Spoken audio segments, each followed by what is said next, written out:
أيدهم بروح منه صدق الله مولانا العظيم وصدق رسوله النبي الأمين المتين الكريم ونحن على ذلك من الشاهدين والشاكرين والذاكرين والحامدين والحمد لله رب العالمين۔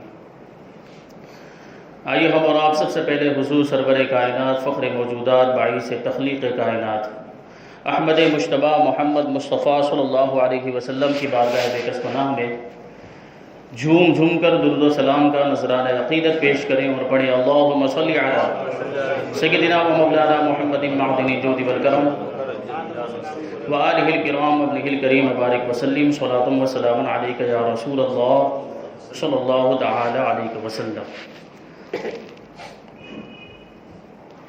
عزیزان ملت اسلامیہ، آج سفر المظفر کی 25 تاریخ ہے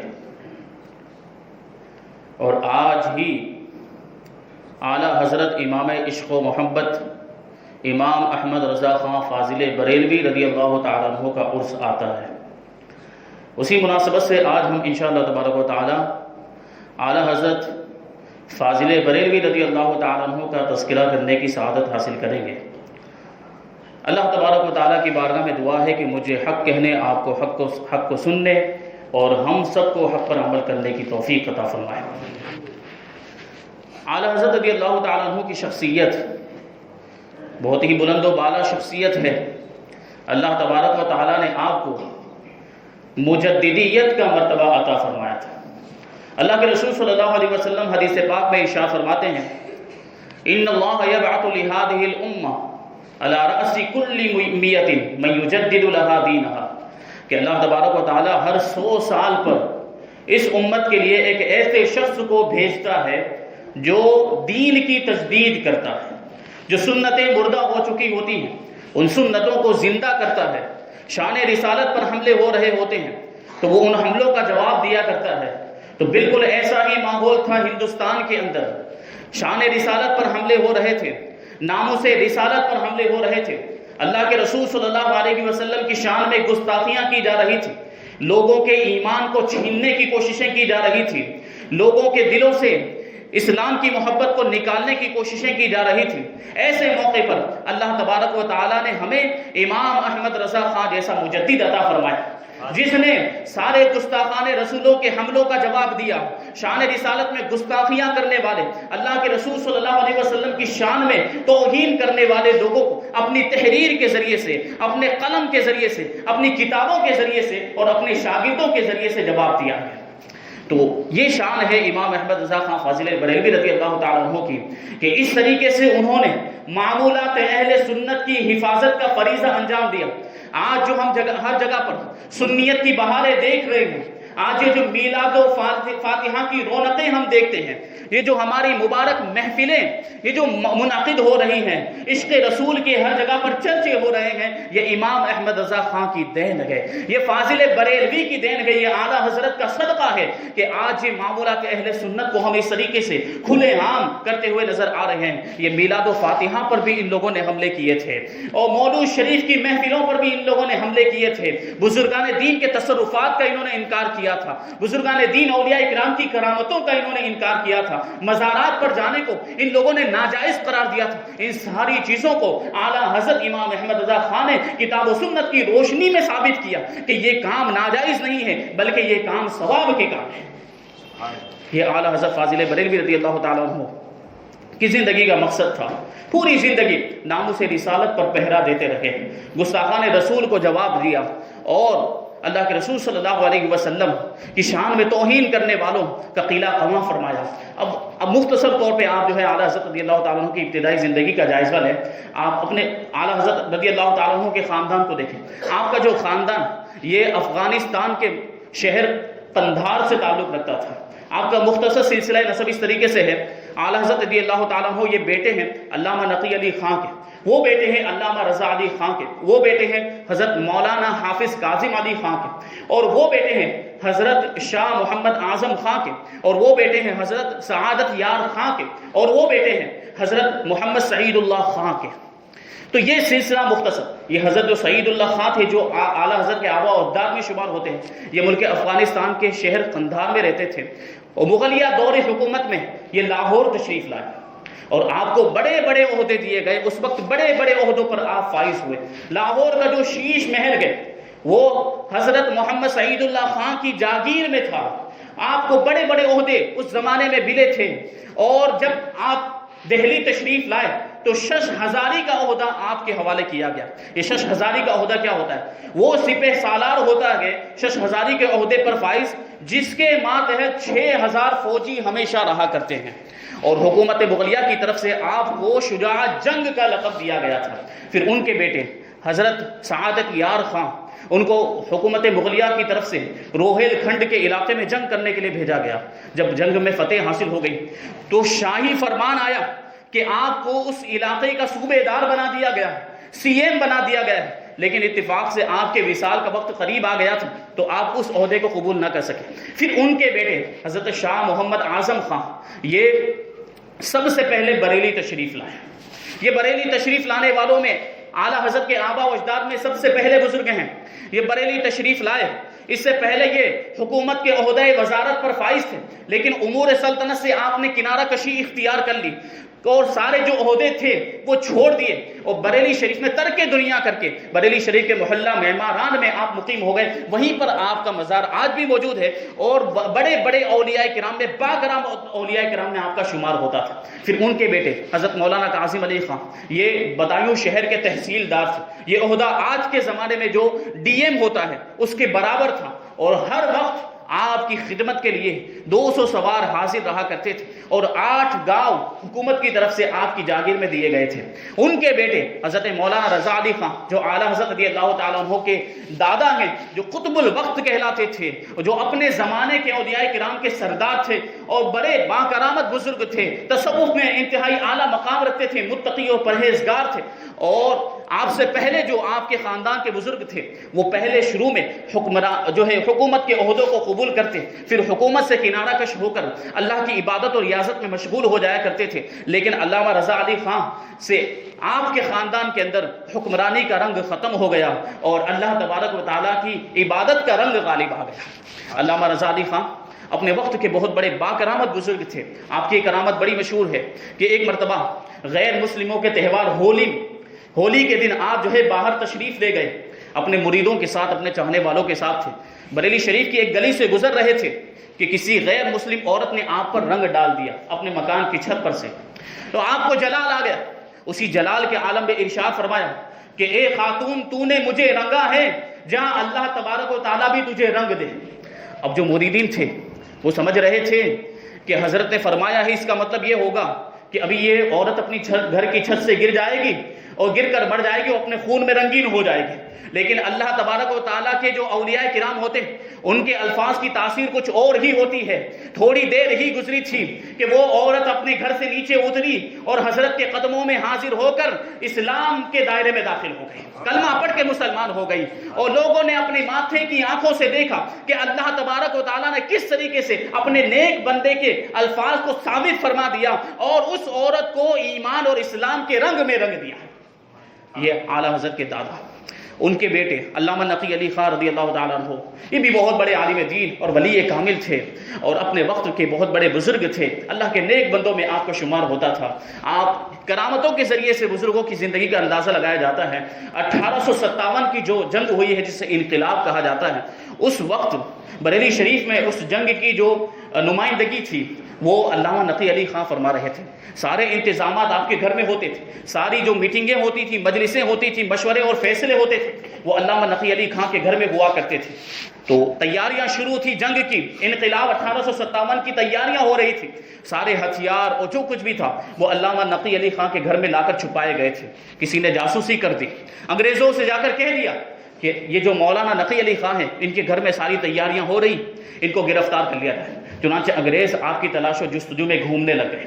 علامہ نقی علی خان کی تلاش جاری ہو گئی، انگریزوں کے جو سپاہی تھے وہ پورے بریلی شریف شہر کے اندر آپ کو ڈھونڈ رہے ہیں. اب یہ دوسری طرف مریدین پریشان کہ کہیں یہاں پر آ گئے اور حضرت کو پکڑ کر لے گئے تو بڑی پریشانی ہو جائے گی. تو ادھر دوسری طرف نماز کا وقت آیا. علامہ نقی علی خان کہتے ہیں کہ میں تو مسجد میں جا کر ہی نماز پڑھوں گا. مریدین کہنے لگے کہ ماحول درست نہیں، ماحول ٹھیک نہیں، انگریزوں کے سپاہی آپ کی تلاش میں ہیں، کہیں آپ کو دیکھ لیا تو آپ کو گرفتار کر کے لے جائیں گے. لیکن مولانا نقی علی خان کہتے ہیں کہ میں نماز پڑھوں گا تو مسجد میں جا کر ہی پڑھوں گا. اور آپ گئے مسجد میں جا کر نماز ادا کی اور اسی دوران انگریزوں کے سپاہی آ گئے. گھر میں تلاش کیا، گھر میں کہیں نہیں ملے، چونکہ مسجد چلے گئے تھے. اب وہاں سے نکلے، پتا چلا کہ مسجد میں گئے، مسجد میں پہنچے، مسجد میں تلاش کیا، کہیں نظر نہیں آئے تو وہ سپاہی واپس ہو گئے.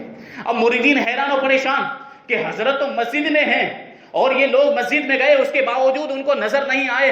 تو موجود تو مسجد کے اندر ہی تھے، لیکن یہ ان کی کرامت تھی کہ مسجد میں موجود ہونے کے باوجود بھی ان سپاہیوں کو نظر نہیں آئے.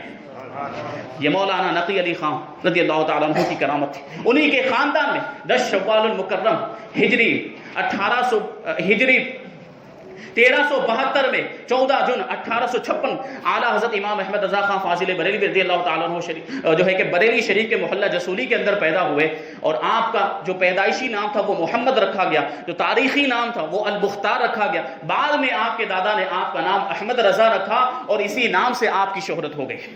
اعلیٰ حضرت رضی اللہ تعالیٰ عنہ نے خود اپنی تاریخ ولادت اس آیت کریمہ سے نکالی ہے. اولئک کتب فی قلوبہم الایمان وایدہم بروح منہ. یہی وہ لوگ ہیں جن کے دلوں میں اللہ تبارک و تعالیٰ نے ایمان کو نقش فرما دیا گیا اور اپنی طرف کی پاکیزہ روح کے ذریعے سے ان کی مدد فرمائی ہے. اس آیت کریمہ کا مطلب یہ ہے کہ جو شخص اللہ اور اس کے رسول صلی اللہ علیہ وسلم کے دشمنوں سے نفرت کرے گا، ان سے الگ تلگ ہو جائے گا، ان سے کسی طرح کا میل جول، ان سے کسی طرح کی دوستی نہیں رکھے گا، تو اللہ تبارک و تعالیٰ اس کے دل کے اندر یہ اللہ تبارک و تعالیٰ کا وعدہ ہے کہ اللہ تعالیٰ اس کے دل میں ایمان کو نقش فرما دے گا.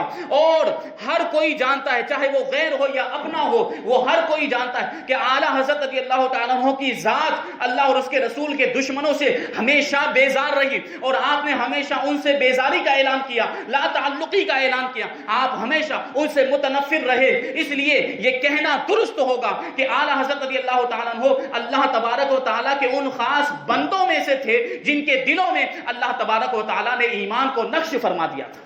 اسی لیے خود اعلیٰ حضرت رضی اللہ تعالیٰ عنہ ارشاد فرماتے ہیں کہ اگر میرے دل کے 2 ٹکڑے کیے جائیں تو ایک ٹکڑے پر لا الہ الا اللہ لکھا ہوگا اور دوسرے ٹکڑے پر محمد الرسول اللہ لکھا ہوگا. یہ شان ہے اعلیٰ حضرت رضی اللہ تعالیٰ عنہ کی. 6 سال کی عمر کے اندر آپ نے پہلی تقریر ارشاد فرمائی اور 13 سال 10 مہینے 15 دن کی مختصر سی عمر کے اندر آپ سارے مروجہ علوم و فنون سے فارغ التحصیل ہو گئے. اس وقت جتنے بھی علوم چلتے تھے سارے علوم آپ نے اپنے والد گرامی سے پڑھ لیے اور تعلیم مکمل کی. اور اسی دن مسئلہ رضاعت کے متعلق جو دودھ کے رشتے کا مسئلہ ہوتا ہے اس کے متعلق سوال آیا تھا، اس کا جواب آپ نے لکھ کر اپنے والد ماجد کی بارگاہ میں پیش کیا. آپ نے کہا کہ جواب درست ہے اور اسی دن اعلیٰ حضرت کے والد گرامی علامہ نقی علی خان نے آپ کو فتوے کی اجازت بھی عطا فرما دی. اتنی چھوٹی سی عمر، 14 سال کی عمر ہے، اتنی عمر کے اندر ہمارے بچوں کو شعور بھی نہیں ہوتا کہ یہ فتویٰ کیا ہوتا ہے، استفتاء کیا ہوتا ہے، یہ رضاعت کا مسئلہ کیا ہوتا ہے. لیکن اعلیٰ حضرت رضی اللہ تعالیٰ عنہ نے اتنی مختصر سی مدت کے اندر اس رضاعت کے جو مشکل ترین مسئلہ مانا جاتا ہے اس کا جواب لکھا، وہ بھی درست لکھا اور آپ کے والد گرامی نے اس کی تصدیق بھی فرمائی. یہ اعلیٰ حضرت رضی اللہ تعالیٰ عنہ کی زندگی آپ دیکھیں، ابتدائی زندگی آپ ملاحظہ فرمائیں. اعلیٰ حضرت رضی اللہ تعالیٰ عنہ کی جب بسم اللہ خوانی ہوئی استاذ کے پاس لے کر گئے تو استاذ نے پڑھایا الف با تا، بسم اللہ پڑھانے کے بعد الف با تا سا. اب اسی تختی کے دوران اعلیٰ حضرت رضی اللہ تعالیٰ عنہ نے اپنے استاذ پر اعتراض کر دیا، کیونکہ آپ دیکھیں تختی پڑھتے ہیں تو الف با تا سا، پھر آخر میں لام الف آتا ہے، آخر میں لام الف آتا ہے. تو اعلیٰ حضرت رضی اللہ تعالیٰ نے اعتراض کر دیا کہ یہ لام الف دوبارہ کیوں آیا؟ لام بھی میں پہلے پڑھ چکا ہوں اور الف بھی میں پہلے پڑھ چکا ہوں، تو یہ دوبارہ کیوں آیا؟ اب استاذ پریشان کہ میں اس کا کیا جواب دوں. آپ کے دادا موجود تھے، استاذ گرامی آپ کو آپ کے دادا کے پاس لے گئے، آپ کے دادا نے آپ کے سوالوں کا جواب دیے. اعلیٰ حضرت نے پوچھا کہ میں الف با پہلے پڑھ چکا ہوں تو یہ لام الف دوبارہ کیوں؟ الف اور لام میں پہلے پڑھ چکا ہوں تو یہ لام الف دوبارہ کیوں آیا؟ تو آپ کے دادا نے جواب دیا کہ اوپر جو آپ نے الف پڑھا ہے وہ حقیقت میں حمزہ تھا، اور یہ جو ہے لام اس کے ساتھ میں جو ہے یہ الف ہے، کیونکہ الف کبھی بھی اکیلا نہیں ہو سکتا، اس سے پہلے کوئی نہ کوئی حرف ہونا ضروری، اس لیے اس کے پہلے لام کو لایا گیا، اس سے شروع میں لام۔ اب دوسرا اعتراض کر دیا کہ الف چلے مان لیتے ہیں کہ الف اکیلا نہیں ہو سکتا، اس سے پہلے کوئی نہ کوئی حرف ہونا ضروری ہے، تو لام ہی کو کیوں لایا گیا؟ کوئی دوسرا حرف بھی لایا جاتا۔ آپ کے دادا نے جواب دیا کہ لام اور الف میں انتہائی مناسبت ہے۔ آپ دیکھیں تو الف کے بیچوں بیچ میں لام ہوتا ہے، الف لام فا، الف کے بیچوں بیچ میں لام ہوتا ہے، لام کے بیچوں بیچ میں الف ہوتا ہے، لام الف میم، اسی مناسبت سے اس سے پہلے لام کو لایا گیا ہے۔ پھر آپ دیکھیں قرآن مقدس کے اندر الف لام میم، جہاں قرآن شریف شروع ہوتا ہے وہاں الف کے بعد سب سے پہلا جو حرف آیا ہے وہ لام آیا ہے، اسی مناسبت سے الف کے ساتھ کسی دوسرے حرف کو نہیں جوڑا گیا بلکہ لام کو جوڑا گیا ہے۔ یہ ذہانت ہے، 4 سال 4 مہینے 4 دن کی عمر ہے، اور اس وقت اس قدر مشکل ترین اعتراض اپنے استاذ پر کر رہے ہیں۔ ہمارے بچوں کو تو اس وقت کوئی شعور بھی نہیں ہوتا الف کیا ہے با کیا ہے، لیکن اعلیٰ حضرت رضی اللہ تعالیٰ عنہ اتنی گہرائی والا سوال کر رہے ہیں، اور آپ کے دادا نے اس طریقے سے ان کا جواب دے کر ان کی تشفی فرمائی ہے۔ یہ شان تھی ابتدائی دور سے، بچپن ہی سے یہ عالم تھا۔ ایک مرتبہ جب پہلا روزہ رکھوایا گیا اعلیٰ حضرت رضی اللہ تعالیٰ عنہ سے، زندگی کا پہلا روزہ رکھا، گرمی کا موسم تھا، والد گرامی علامہ نقی علی خان نے سوچا کہ چھوٹے سے بچے ہیں، لائیے ان کو کچھ کھلا دیا جائے، کیونکہ اس وقت بچہ مکلف نہیں ہوتا، نابالغی کے عالم میں شریعت کے احکام کا روزہ توڑ دے تو کوئی گناہ بھی نہیں۔ تو آپ کے والد ماجد جو ہے کہ ایک کمرے میں لے کر گئے جہاں فرنی کی پیالیاں رکھی ہوئی تھی، ایک پیالی اٹھا کر دی اور کہا لو بیٹا اسے کھا لو۔ تو اعلیٰ حضرت بچپنے کے عالم میں ارشاد فرماتے کہ میں نے تو روزہ رکھا ہے، میں کیسے کھا لوں؟ تو آپ کے والد ماجد ارشاد فرماتے ہیں کہ دیکھو میں نے سارے دروازے بند کر دیے، ساری کھڑکیاں بند کر دی، یہاں کوئی دیکھنے والا نہیں، کھا لو کسی کو پتہ نہیں چلے گا۔ تو بچپنے کے عالم میں اعلیٰ حضرت رضی اللہ تعالیٰ عنہ اپنے والد ماجد کو یہ جواب دیتے ہیں کہ جس کے حکم سے روزہ رکھا ہے وہ تو دیکھ رہا ہے، اگرچہ کوئی دوسرا نہیں دیکھ رہا، لیکن جس خدا کے حکم سے روزہ رکھا ہے وہ تو دیکھ رہا ہے۔ آپ کے والد ماجد کی آنکھوں سے آنسو جاری ہو گئے اور آپ کو گلے سے لگا دیا۔ یہ شان تھی بچپن کی۔ آپ کے حافظے کا عالم یہ تھا، قوت یادداشت ایسی اللہ تبارک و تعالیٰ نے عطا فرمائی تھی کہ ایک سبق کو آپ جو ہے 1 مرتبہ 2 مرتبہ دیکھ لیتے، پھر کتاب کو بند کر دیتے اور استاذ کے پاس جا کر لفظ تو لفظ سنا دیا کرتے تھے۔ آپ کے ہمدرد ساتھی مولانا احسان بیان کرتے ہیں کہ آپ کبھی بھی کوئی بھی کتاب 1/4 سے زیادہ نہیں پڑھتے تھے، 1/4 سے زیادہ نہیں پڑھتے تھے، 1/4 کتاب استاذ کے پاس پڑھ لیا کرتے تھے اور باقی کی کتاب خود ہی یاد کر لیا کرتے تھے۔ یہ حافظے کی شان تھی۔ اب جب جوانی کا عالم آیا، جب شہرت ہوئی، لوگ خطوط لکھنے لگے، تو ایک کسی سائل نے، کسی سوال کرنے والے نے آپ کو خط لکھا، اس میں آپ کے القاب لکھے، تو ساتھ ہی ساتھ آپ کو حافظ بھی لکھ دیا۔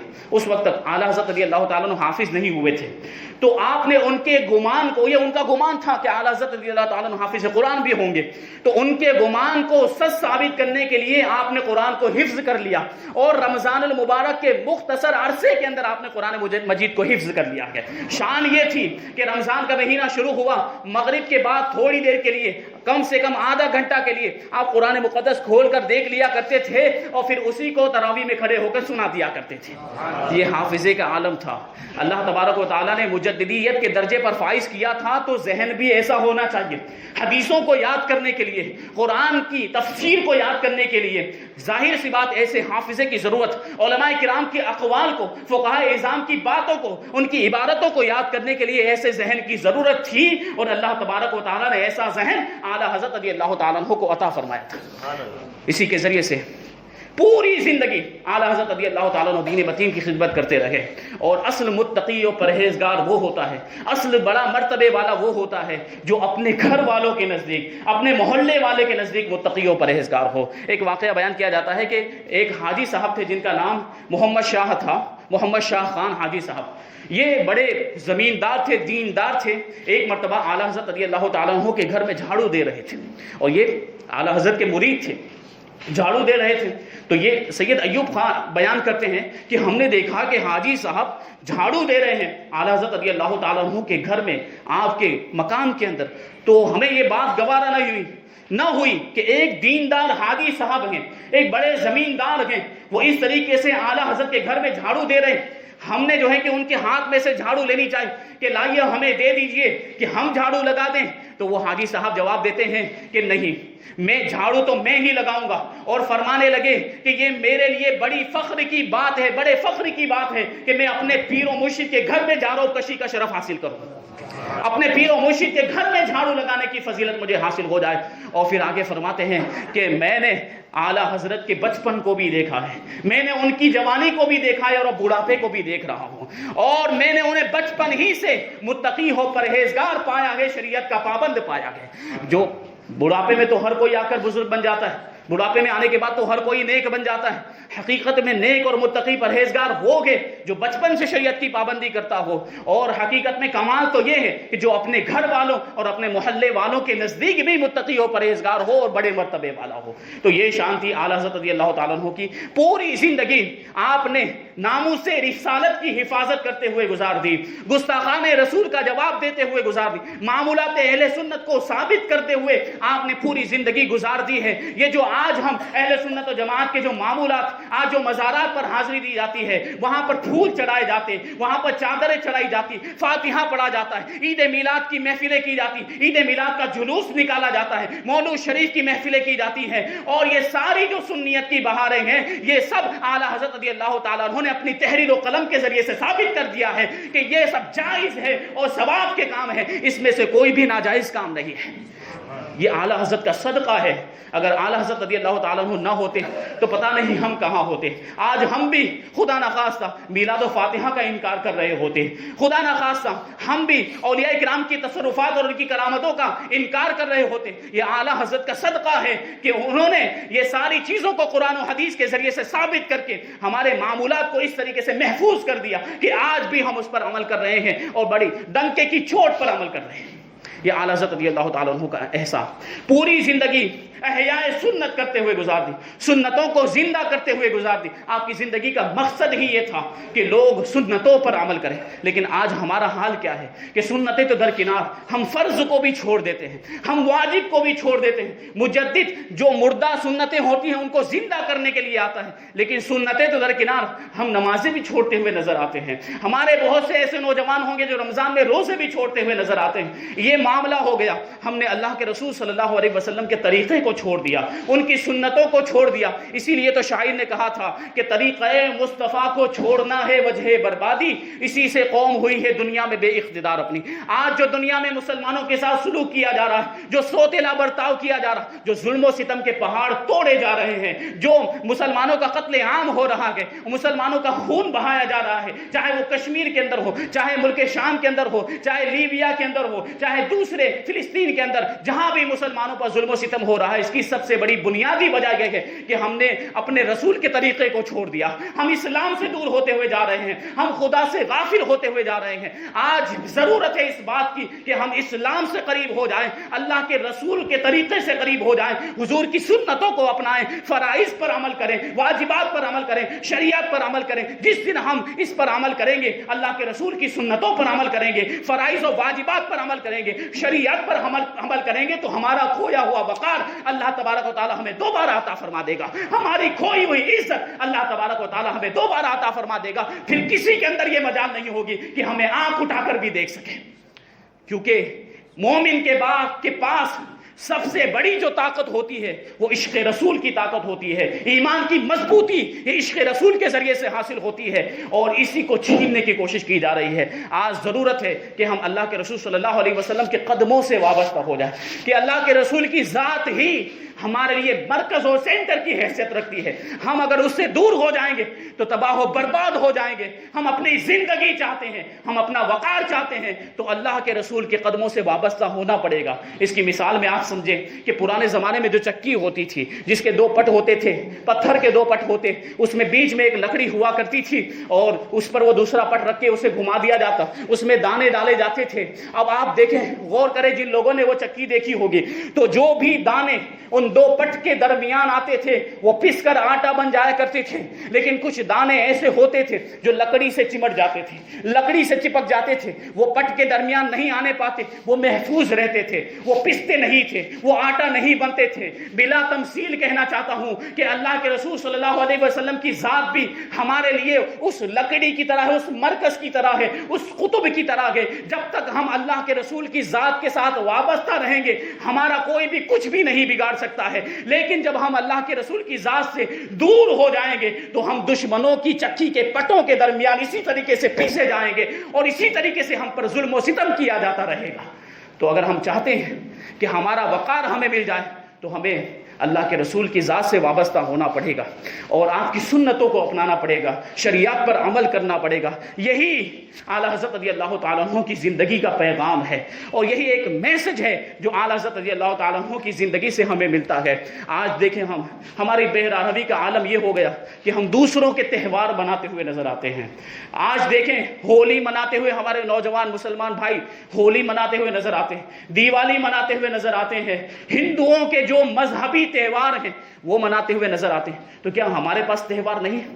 اللہ تبارک و تعالیٰ نے تو ہمیں ایسے مبارک تہوار عطا فرمائے ہیں کہ جیسے تہوار کسی مذہب میں نہیں ہو سکتے۔ کیا عید جیسا تہوار کسی کے پاس ہو سکتا ہے؟ کیا بقرہ عید جیسا تہوار کسی کے پاس ہو سکتا ہے؟ اور سب سے بڑا تہوار عید میلاد النبی جیسا تہوار کیا کسی مذہب میں ہے؟ کوئی مذہب میں نہیں۔ تو جب ہمارے پاس ہمارے خود کے تہوار موجود ہیں تو ہمیں دوسروں کے تہوار منانے کی کیا ضرورت ہے؟ کیا اسلام میں کوئی کمی ہے؟ ہرگز کوئی اس بات کا انکار نہیں کر سکتا، کوئی یہ بات نہیں کہہ سکتا کہ اسلام میں کوئی کمی، ہرگز نہیں۔ اسلام میں کسی چیز کی کوئی کمی نہیں۔ اسلام زندگی کے ہر میدان میں، اسلام زندگی کے ہر موڑ پر ہماری رہنمائی کرتا ہوا نظر آتا ہے۔ اسلام کے اندر ساری چیزوں کے احکام موجود ہیں، تو پھر ہمیں دوسروں کے مذہب پر عمل کرنے کی کیا ضرورت ہے؟ ہمارا مذہب تو وہ ہے جو اللہ کا پسندیدہ مذہب ہے۔ ان الدین عند اللہ الاسلام، کہ اللہ کے نزدیک اگر کوئی دین ہے تو وہ اسلام ہی ہے۔ جب ہمارا اسلام اتنا بلند و بالا مذہب ہے، جب اسلام اللہ کا پسندیدہ مذہب ہے، تو ہم اسلام کو چھوڑ کر دوسرے کے مذہبوں پر عمل کیوں کرتے ہیں؟ ہم دیوالی کیوں مناتے ہیں؟ ہم ہولی کیوں مناتے ہیں؟ ہندوؤں کے تہوار کیوں مناتے ہیں؟ غیر مسلموں کے تہوار کیوں مناتے ہیں؟ بڑے افسوس کا مقام ہے کہ ہم مسلمان ہیں، مسلمان ہونے کا دعویٰ کرتے ہیں اور اس طریقے سے اسلام سے روگردانی کرتے ہوئے نظر آتے ہیں۔ آج دیکھیں گے آپ کہ دیوالی کا ماحول ہے، لوگ اپنے بچوں کو خود ہی جا کر پٹاخے لا کر دیں گے، یہ جو ساری جو چیزیں ہوتی ہیں آتش بازی کی وہ ساری چیزیں لا کر دیں گے اور ان کے بچے خوشی سے یہ دیوالی منائیں گے۔ کیا یہ مسلمانوں کا تہوار ہے؟ کیا یہ مسلمانوں کے منانے کی چیز ہے؟ یہ آتش بازی، یہ جو پٹاخے وغیرہ، یہ فضول خرچی ہے، یہ اسراف ہے۔ اسلام میں اس کو حرام فرمایا گیا اور آج ہم یہ کام کرتے ہوئے نظر آتے ہیں، اس حرام کا ارتکاب کرتے ہوئے نظر آتے ہیں۔ اور اگر کوئی دیوالی منانے کے اعتبار سے دیوالی منانے کی نیت سے یہ کرے کہ ہم دیوالی مناتے ہوئے یہ پٹاخے پھوڑ رہے ہیں تو معاذ اللہ اس کے کفر کا اندیشہ ہے، اس پر حکم کفر ہوگا۔ آپ غور کریں کتنی بڑی بات ہے کہ ہم اسلام سے اس طریقے سے غافل ہوتے جا رہے ہیں، دوسروں کے طور طریقوں کو اپناتے ہوئے جا رہے ہیں، دوسروں کے رسم و رواج کو ہم نے اپنی تقریبات میں شامل کر لیا۔ شادی بیاہ کی تقریبات کو دیکھیں آپ تو اس میں بھی یہی ہوتا ہے، سارے پروگراموں کے اندر کہیں ناچ گانا ہو رہا ہے، کہیں ہندوؤں کے رسم و رواج پر عمل کیا جا رہا ہے، کہیں بدنگاہی ہو رہی ہے، کہیں دوسرے گناہوں کے کام ہو رہے ہیں، کہیں دوسرے خرافات ہو رہے ہیں۔ یہ ہماری قوم کو کیا ہو گیا ہے؟ آج جو ذلت و رسوائی ہماری ہو رہی ہے یہ سب اسباب ہیں انہی چیزوں کے۔ ہمیں ان ساری چیزوں کو چھوڑنا پڑے گا، ہمیں گناہوں کو چھوڑنا پڑے گا، ہمیں رب کی بارگاہ میں رجوع کرنا پڑے گا اور اللہ تبارک و تعالیٰ کی بارگاہ میں رونا پڑے گا، گر گرانا پڑے گا، تب جا کر اللہ تبارک و تعالیٰ ہمیں ہمارا کھویا ہوا وقار عطا فرمائے گا۔ روئیں، گڑ گڑائیں۔ آج غور کرنے کی ضرورت ہے، آپ خود سوچیں، آپ خود اپنے نفس کا محاسبہ کریں کہ کیا کبھی آپ نے خدا کے خوف سے آنسو بہائے؟ کیا کبھی ہم نے خدا کے خوف سے ایک آنسو بھی بہایا؟ کیا معاملہ ہو گیا کہ خدا کا خوف ہمارے دلوں سے نکلتا ہوا جا رہا ہے، نکلتا جا رہا ہے۔ خدا کا خوف بالکل بھی لوگوں کے دلوں میں باقی نہیں رہا۔ اگر خدا کا خوف ہوتا تو لوگ گناہوں سے بچتے، شریعت کی پابندی کرتے، نیکیاں کرنے کی کوشش کرتے اگر خدا کا خوف ہوتا، لیکن خدا کا خوف ہمارے دلوں سے نکل گیا۔ یہ تصور ہمارے دل سے نکل گیا کہ خدا ہر وقت ہمیں دیکھ رہا۔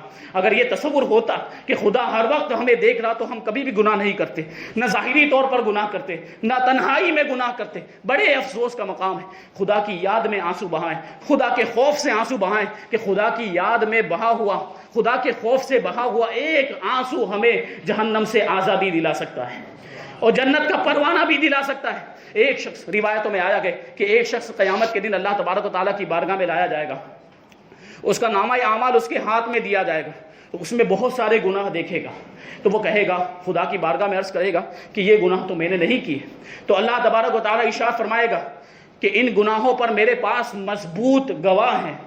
تو وہ جو بندہ وہ ادھر ادھر دیکھے گا تو اسے کوئی نظر نہیں آئے گا، تو کہے گا کون سے گواہ ہیں؟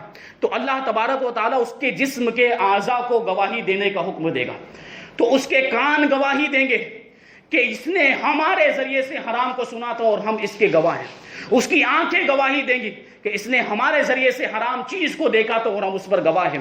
اس کی زبان گواہی دے گی کہ اس نے ہمارے ذریعے سے حرام چیز بولی تھی اور ہم اس پر گواہ ہیں۔ اس کے ہاتھ اور پاؤں گواہی دیں گے کہ یہ ہمارے ذریعے سے حرام کام کی طرف بڑھا تھا اور ہم اس پر گواہ ہیں۔ یہ گواہی جب ہو جائے گی تو اس بندے کے پاس کوئی اس کا جواب نہیں ہوگا، وہ حیران و پریشان ہو جائے گا، اسے جہنم میں لے جانے کا حکم ہوگا۔ جب فرشتے اسے جہنم میں لے کر جا رہے ہوں گے تو اس کی دائنی آنکھ کا ایک بال اللہ تبارک و تعالیٰ کی بارگاہ میں کچھ عرض کرنے کی اجازت طلب کرے گا۔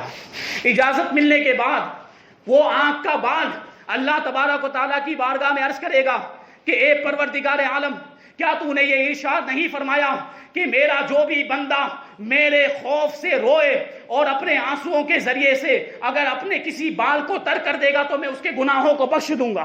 کیا تو نے یہ نہیں فرمایا؟ تو اللہ تبارک و تعالیٰ ارشاد فرمائے گا کیوں نہیں، یہ میرا ارشاد ہے۔ تو پھر وہ بال اللہ تبارک و تعالیٰ کی بارگاہ میں عرض کرے گا کہ تیرا یہ بندہ تیرے خوف سے ایک مرتبہ رویا تھا اور اس رونے میں جو آنسو نکلے تھے ان آنسوؤں کے ذریعے سے میں تر ہو گیا تھا، تو اللہ تبارک و تعالیٰ اسے جنت میں جانے کی اجازت دے دے گا۔ ایک بال کی وجہ سے اللہ تبارک و تعالیٰ اسے جنت عطا فرما دے گا۔ اور اعلان کرنے والا اس وقت میدان محشر میں اعلان کرتے ہوئے کہے گا کہ سنو سنو، فلاں ابن فلاں اپنی آنکھ کے ایک بال کی وجہ سے جہنم سے بچ گیا اور اسے جنت عطا کر دی گئی۔ تو ضرورت ہے ہمیں بھی اس بات کی کہ ہم بھی خدا کے خوف سے روئیں، اپنے دلوں کے اندر خدا کا خوف پیدا کریں۔